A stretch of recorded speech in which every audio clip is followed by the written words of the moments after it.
gonna end up doing a bad idea. I'm probably gonna put my head against the radio and oh god, watch me get turned into absolute protein shakes.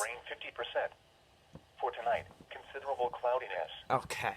Showers with a chance of thunderstorms. If you see my face, don't call me gay. With a slight chance of thunderstorms after midnight. Humid with lows Okay, in I the don't. mid-60s. I want the camera to see. Southwest winds 5 to 10 Okay, miles I should probably per take hour. my hat off. Oh shit! Here we go.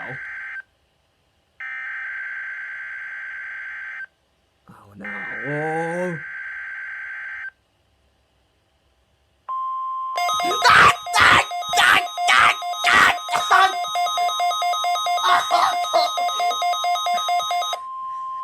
You're listening Ouch! to Weather Radio in Pittsburgh, Pennsylvania on a frequency of My ear. 162.85 megahertz.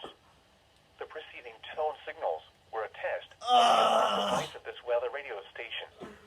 During potentially dangerous weather situations, specially built receivers will be automatically activated by these tones to warn of impending hazards.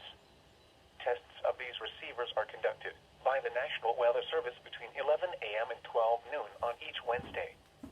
This KIH35 serves the following counties in western Pennsylvania: Allegheny, Armstrong, Beaver, Butler, Fayette, Greene, Indiana, Lawrence, Washington, and Westmoreland. And in northern West Virginia, Brooke, Hancock, Marshall, and Ohio. And finally, in east central Ohio, Columbiana County. The National Weather Service now returns to our regular broadcast